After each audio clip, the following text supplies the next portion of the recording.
Adto ta sa ikaupat,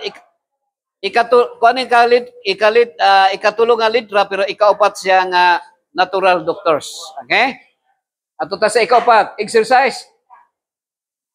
So unsa may pinakamaayo nga exercise, Ma'am Pasita? Pila na edad nimo, Ma'am Pasita? Ha? Uy, 82. Congratulations. Si Ma'am Pasita 82 na yung edad. Pero lagsig pa kayo, no? Tanaw nimo, murag 40 lang ang iyang buhok. 40 lang edad. So katunga, no? Katunga sa iyang edad ang kuan, ang iyahang porma karon. Pero mao ni siya. Exercise. Unsa may maayo nga exercise? Kay ngano kinahanglan nato ang exercise? Akong isulti sa inyo ha, kay kung dili ta mag-exercise, dali ra mo sakit atong lawas. Agri ba ka na, Pasita? No? Sa una ngano si Ma'am Pasita taas og edad? Akong isulti sa inyo sikreto.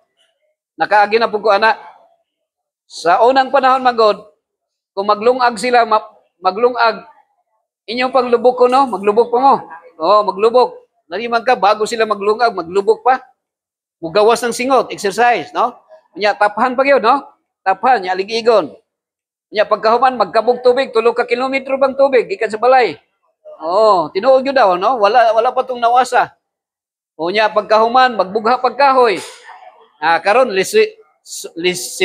lusion lang nimo ang stove, musiga na. Pero sa una, magbuha pagkahoy, daghan, no? Oh, yun na siya. So, naka-exercise. Karon, hayahin ang mga bata ron, no? Ikaw, hayahin na ka, Chiri. Tao, unsa may exercise nga maayo? Now, warning ang Ginoo sa ato pinagi ni King Solomon. Ingon si King Solomon, keep thy heart with all diligence, for out of it are the issues of life. No? Ampingan nato. No? Above all else, guard your heart, for everything you do flows from it. Ampingan nato ang atong kasing-kasing. Okay? So, unsa na ito pag-amping? So, ato na na-mention ha, na kining atong kasing-kasing is evil, no? Alang sa inyong kasayuran, akong ikuan ha, diri sa kalibutan na ay God of this world. Ang God of this world, maghimo siya good and evil. Mangutana ko sa inyo ha, Sir Simplicio. Si Satan ba magbuhat pag maayo, yes or no? Ako isulti sa inyo ha, magbuhat siya maayo. Hanuman.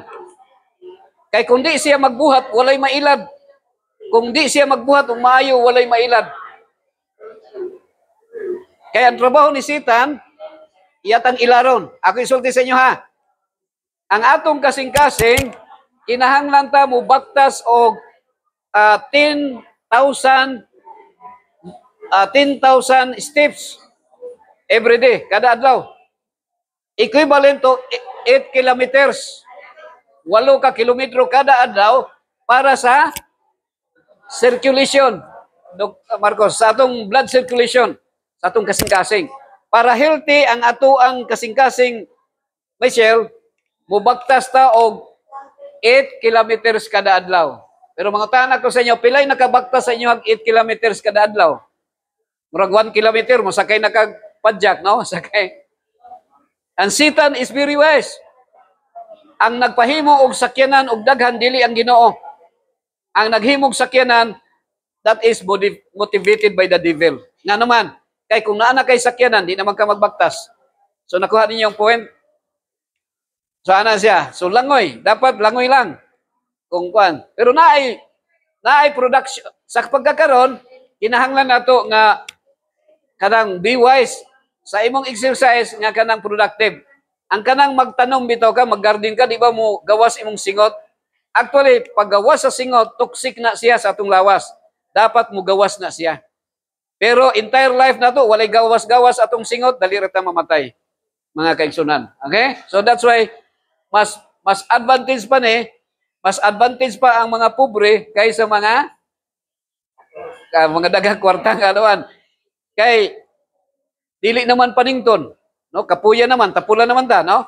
Pero happy morning, pan. So dire ha.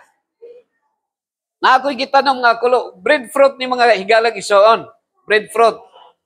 Nakaato kog Limasawa Island sa Leyte, dito sa ka-island nga gamay, naa sila'y mga kulo kanang breadfruit nila. Kung walay bugas, magsugba lang sila kanang bunga sa kuan, kulo. Oh, nya ang ilang sudan mga danggit amon sa mga bangsi, mga isda.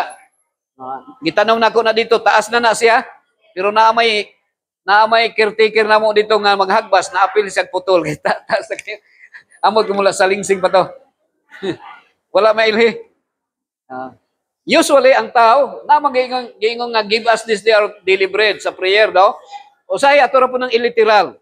Ang tao usay naay gitawag nga daw limbs. Unsa nang daw limbs gani? Dawat limpyo lang, no? Ampo ka sa Ginoo, Ginoo tagay kog tinapay. Pero unsa may gihatag sa Ginoo day kung magampo ta? Dapat mag-garden ta. No, bago ka magkadawat og tinapay, magtanom sa ka. Dili lang ka nga mo daw limbs, no? Kay para tama gyud nga natay exercise. So kini naay kuan dito atbang sa among balay na 100 square meter nga naka-standby lang. Pero akong tambag sa inyo mga higalag igsoon. Kung naamoy yuta nya wa pay titulo, tanumi lang ninyo kanang kamuti. Unya pag mubunga na, adili mubunga ka ng nanay mga galays kamuti kanang mangudlot, gulaya, no? Kay bintahan na lang makagulay ka, kay usahay di pa kaabot ang titulo mamatay na ta. Mas una pa ta mamatay kaysa titulo mo abot, no? So may nang wa pang titulo mapahimuslan na daan. Agree ba ka na, Michelle? So mo ni akong gikuha na sa silingan ni siya. So pilay sub gilanon. Oh. So pag gumagkuan tanom, exercise gyud mo no, pero gi-pass kuno na siya. Sa time lapse. So exercise. So mao na siya. So at least naka-exercise ka, unya naabog kay ma-harvest. Makakaon ka pamahaw. Sumang. Okay? So, para walay argumento, walay debate. Madunggan nimo na ay mga tao nga magdebate, puro bright, no? Puro mga unsa tawag na, nag-study Bible pero mag-away man. Kabante ba ka na Simplicio? Nakadebate ba ka? Mag-away. Mga puro mga nag-study Bible, mag-away. Pero ako likayan ako na siya. Ko dili ta mag-away. Atong tabangan og sabot ang kung unsay sa Ginoo kay mura tag mga anak nga nag-away so dulaan. Ang atong ginikanan ang atong Ginoo dili siya gusto mag-away ta. Ang gusto mag-away sa yawa na siya. Ang yawa baliktaron is away. So mao ni siya. Naay the will of God. Good siya, absolute good. Pagbuot na sa Ginoo. Unsa may gusto sa nimo Michelle? Unsa may imong gusto? Will of God.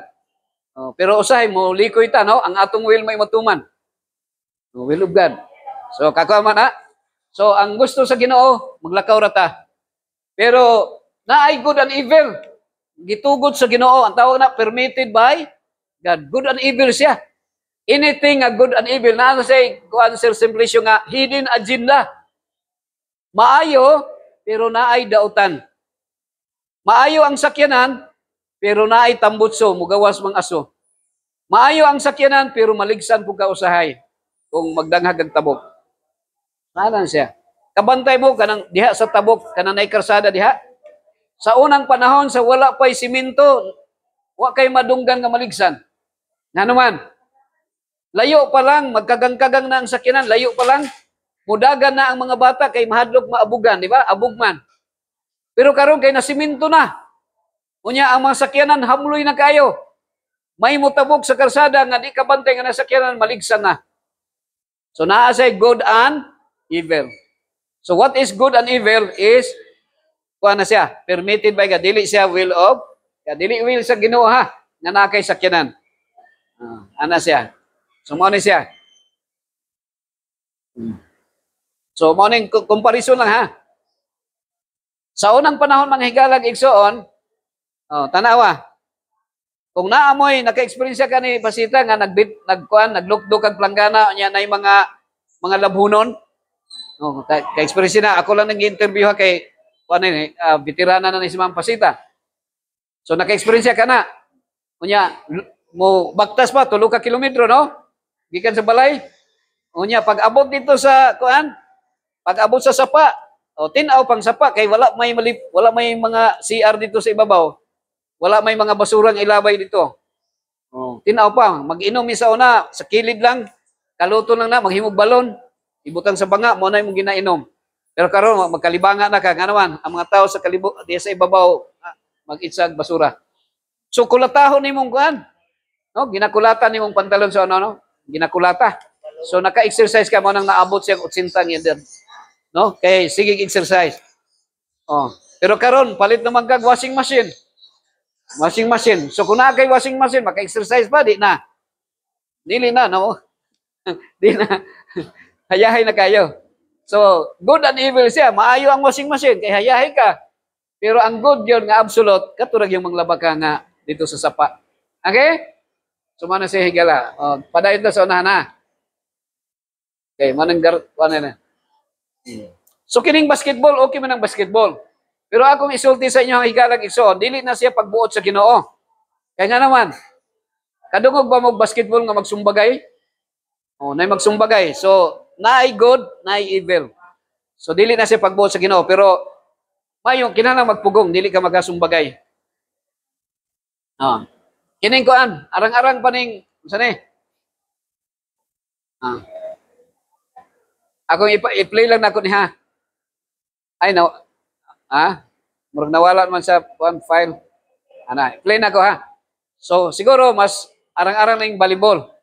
Pero say, kung masuko ka, basta anything nga mga exercise nga dili ka masuko, no? Same? Siya. So, diha sa kuan, diri sa hospital natin program nga kuan, kanang physical activity, no? Ang mga workers na to, alas 4, pag TTH, dito na sa tennis court. So, naay mga dula. No, bahalag mga kuan. Padaghanay na siya, walay limit. Isag napulo sa pikas, inyo say way hulugay, no? Kung walay kuan siya, na walay role nga para lang makasinggit-singgit, maka-exercise. Ana lang. Lipay. Okay, dali ra kayong panahon na.